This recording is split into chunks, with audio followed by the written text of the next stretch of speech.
the blind man's gift. They say that a single random act of kindness can change a person's life.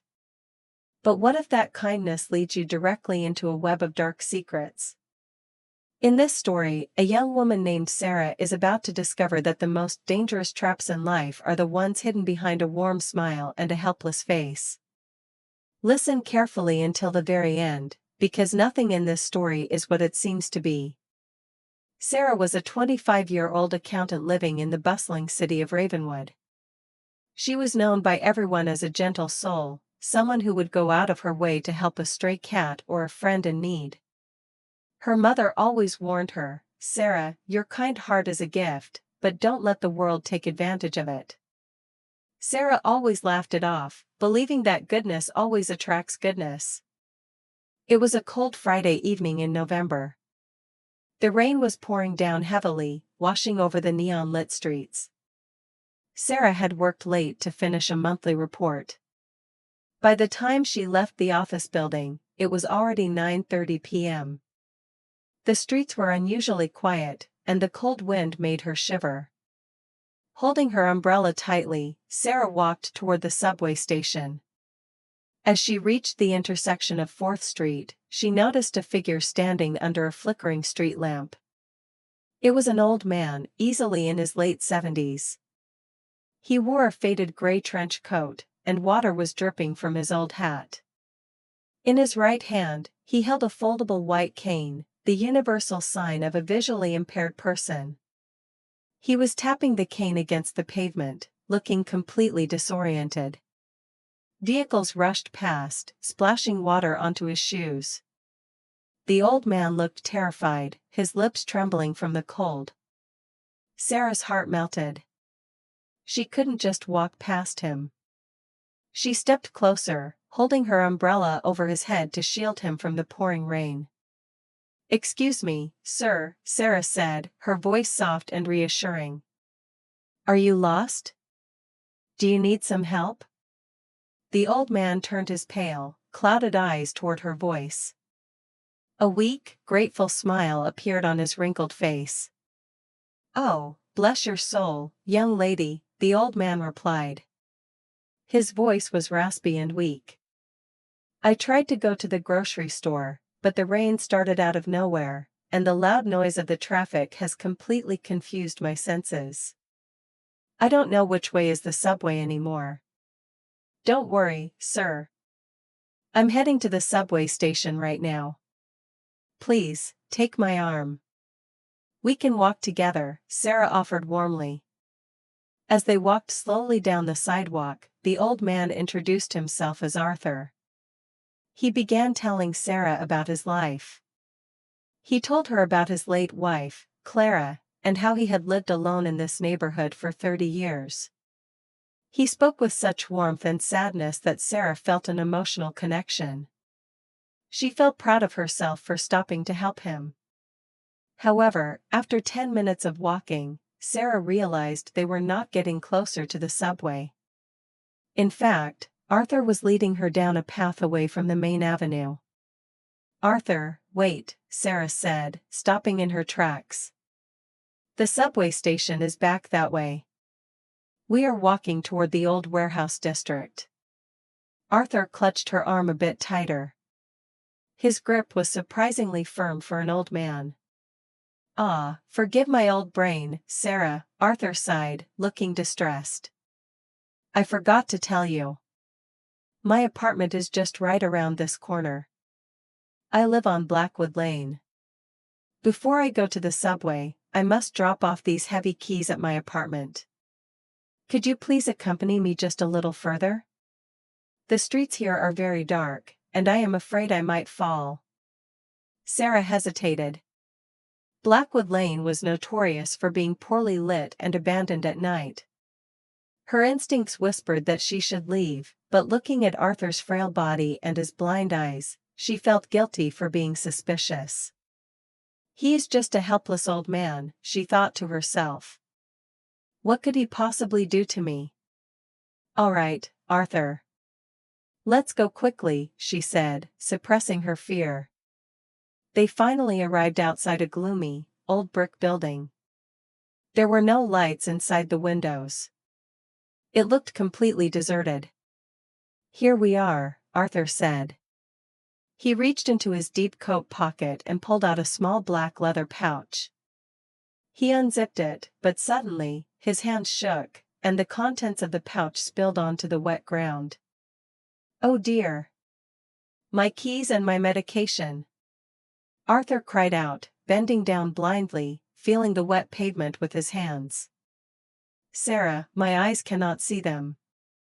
Can you please help me find them? They must have rolled into that basement entrance." Arthur pointed toward a narrow, dark staircase that led downwards into the basement of the abandoned building. It looked like a dark abyss. Sarah turned on her phone's flashlight. She stepped down the first 2 stairs of the basement to look for the keys. The air smelled of mold and damp earth. As she shined her flashlight into the dark corridor of the basement, she didn't see any keys. Instead, she saw something else. She saw 3 pairs of heavy boots standing in the shadows. And she heard a low whisper from inside the darkness, "Is that her? Did you bring her?" Terror struck Sarah like electricity. She realized she had been lured into an ambush. She spun around to run back up the stairs, but Arthur was standing right there at the exit. But he was no longer shaking. He wasn't leaning on his cane anymore. He stood tall, straight, and stable. "Arthur! Move! There are people down there!" Sarah screamed in panic. Arthur looked down at her. His eyes, which previously seemed cloudy and blind, were now sharp, clear, and staring directly into her eyes. He smiled, but it wasn't a warm smile. It was a cold, calculating grin. "I know, Sarah," Arthur said, his voice no longer raspy, but clear and strong. "They have been waiting for you." Before Sarah could even scream, the sound of loud police sirens shattered the quiet night. Multiple black SUVs screeched to a halt in front of the building. Armed police officers rushed out, shouting, "Police! Don't move! Put your hands in the air!" Sarah froze, completely bewildered. But instead of running away, Arthur immediately pulled out a gold police badge from his inner pocket and shouted to the arriving officers, "Suspects are in the basement. The ambush gang is trapped. Move in, move in."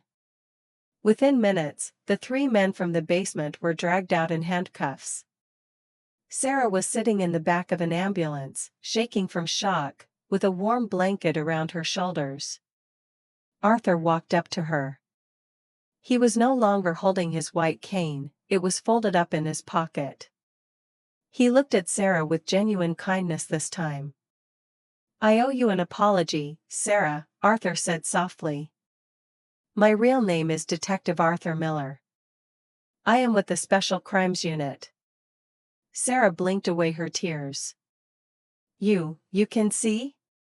You are not blind?" "No, I am not," Arthur explained. "For the past 3 months, a dangerous gang has been targeting young women in this city. Their method was sick. They used an actor pretending to be a blind old man to lure kind-hearted women into dark alleys to rob and kidnap them. We couldn't catch them because they changed locations constantly." Arthur took a deep breath. "Tonight, our intelligence revealed they were waiting in this basement. I disguised myself as their blind old man to walk the street, knowing they were watching me from the shadows. I had to make them believe I was bringing them a victim so they wouldn't escape before my backup arrived." Sarah looked at him, her voice trembling. "So, you used me as bait?" "No," Arthur said firmly, shaking his head. "I didn't know you would step out of the rain to help me.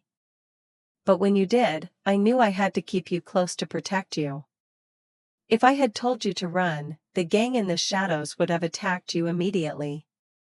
By bringing you to the door, I brought them directly into our trap. My team was tracking my GPS the entire time. Arthur smiled warmly, a true smile this time. Your kindness didn't walk you into danger, Sarah. Your kindness actually helped us catch the monsters who were harming innocent people. You are a hero tonight. Sarah rode home in a police car that night.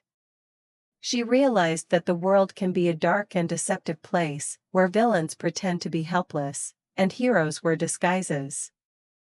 But as she looked at her reflection in the window, she knew one thing for certain: she would never regret having a kind heart. Because sometimes, even in the darkest night, goodness still wins. If Sarah's story touched your heart, or if you enjoyed this little twist, please give this video a like. It really helps the channel grow. And if you want to improve your English listening skills with more thrilling and meaningful stories just like this one, don't forget to hit that subscribe button and turn on the notification bell. We post new stories every week to help you learn English naturally and enjoyably. Thank you so much for watching, keep practicing your English, and I will see you in the next story. Bye for now.